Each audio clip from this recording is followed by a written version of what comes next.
Hi, this is Judy from Bungalow Quilting and Yarn, and I want to talk to you about making buttonholes using Shannon Fabrics Luxe Cuddle fabric. I was recently challenged to do this because I was making a coat for my granddaughter, a beautiful little white, lightweight winter coat for dress and for church, that kind of thing. And I didn't want to use snaps. This pattern called for snaps. It's very cold in Wisconsin, and I did not think that that would give it enough of an occlusive closure. So Shannon Fabrics makes the most beautiful Minky or cuddle fabrics on the market. It's a plush cuddle. It's a plush fabric, sometimes called Minky. And it's got a nap that is sometimes anywhere between 1/8 of an inch up to 3/8 of an inch. This is some of their longer nap fabrics. You can see that it's just absolutely gorgeous, like a faux fur. And the back side of this looks like this. All right, it's kind of a silky appearance. Now, if you buy a cheaper brand of plush fabric, you will probably be very disappointed. I always encourage people to sew with the best fabric that they can possibly afford at the time. And if you can't afford this kind of fabric, just do your best with what you have. But this really will give you a lot less trouble when you're sewing on it. So here's what the back looks like. All right, so I have this as the front of my buttonhole. And then if this were my facing on my coat, the back is also going to have Shannon Cuddle on the back. So therein lies the problem as far as making a buttonhole, because you've got such a thick front and back to your piece that you're going to have a little more trouble making a buttonhole. So like I said, this is what the back looks like, and there is some stretch with Shannon Cuddle. If you pull it this way, there's not much stretch. If you pull it this way, there's a lot of stretch. If you reinforce the back before you put your buttonholes in using a woven fusible interfacing, you will eliminate the stretch in either direction. You won't have any stretch, but that might not necessarily be what you want to do, and I'll tell you why.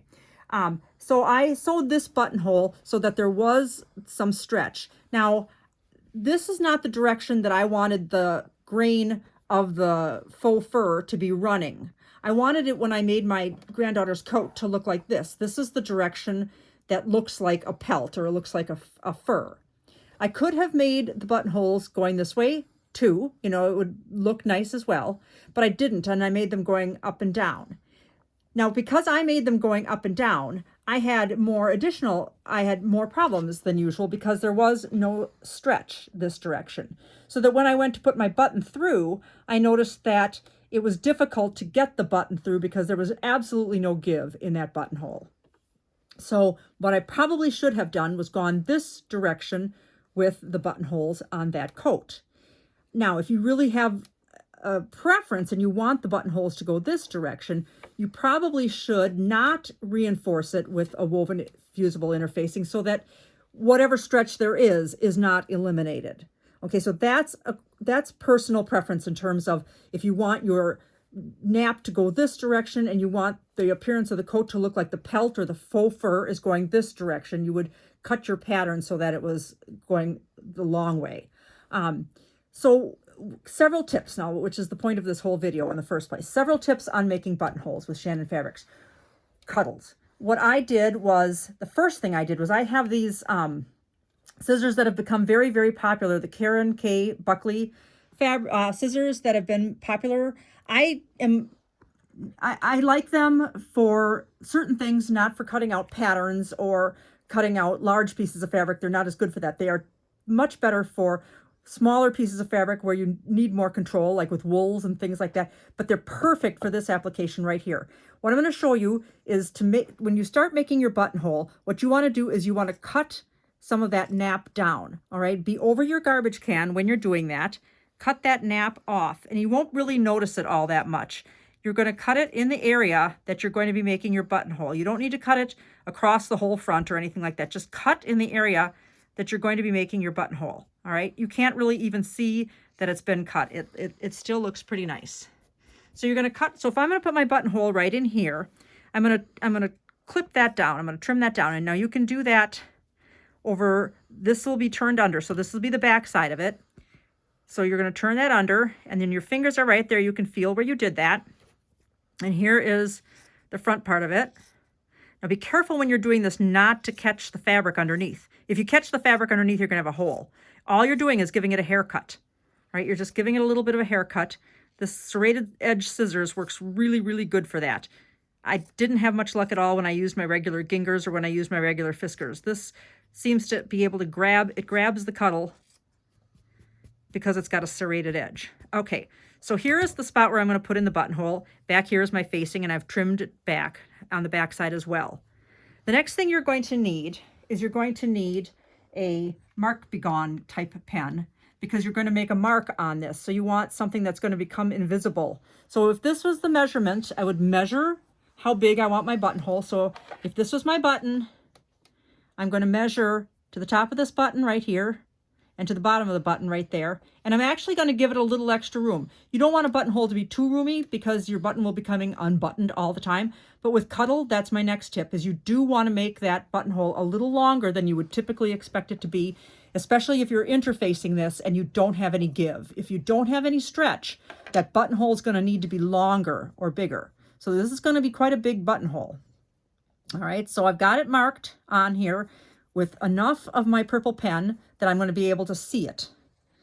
The other suggestion that I have is I'm using a very, very, very pale gray thread in my machine. If this is white, I don't want my buttonhole to be white. And the reason for that is I want it to be very close to being white, but I don't want it to be white. The reason for that is you will not be able to see it while you're doing it, and it's essential that you're able to see it. Now, if you've noticed, I'm not using a buttonhole foot. It won't work very well at all if you use your buttonhole foot. You absolutely must have a walking foot on your machine. It won't work to use the buttonhole foot because the buttonhole foot does not have the dual feed that you need. You need the feed from the feed dogs on the top and the feed dogs on the bottom to make this work.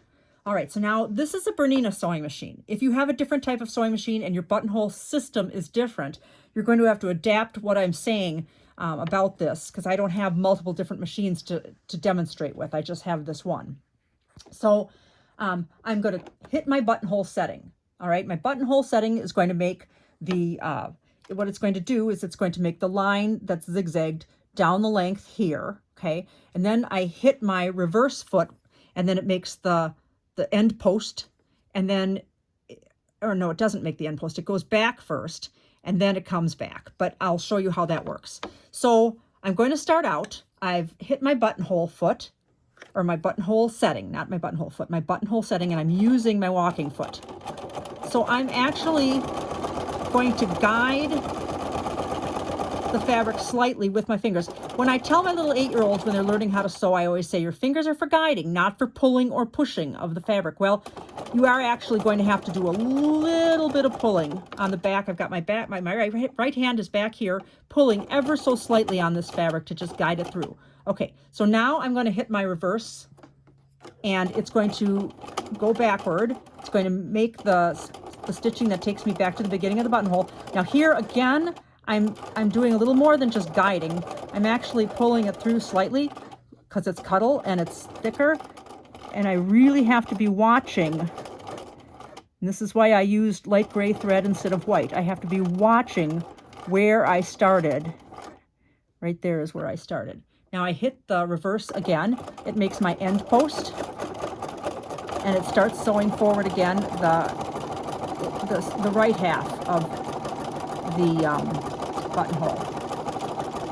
Now I'm watching to where I get to the end. Again, this is very critical. Keep your eyes right on there. If you need magnifying glasses, then get the magnifying glasses out. This is why you don't use exactly the same color thread as your fabric, because you will not be able to see it. Now it made the end post, and it's...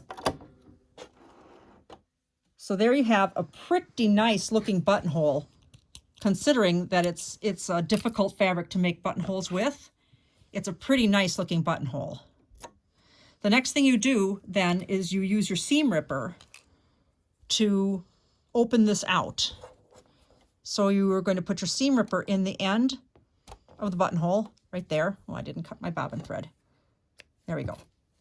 And you are going to open it out by pushing ever so slightly Don't push so hard that you shoot off the end of it and open up the other end of your buttonhole. Trust me, every time I tell you what not to do, it's something that I've done in the past and have made a major mistake. Okay, so there's a nice size buttonhole because a fur coat should have a larger button. It just looks nicer. Now, in terms of the button that you're going to use, this button right here, you can see it's not a flat button, it's raised. And so that always requires you to have a slightly larger buttonhole. For Cuddle, I would recommend using a shank button.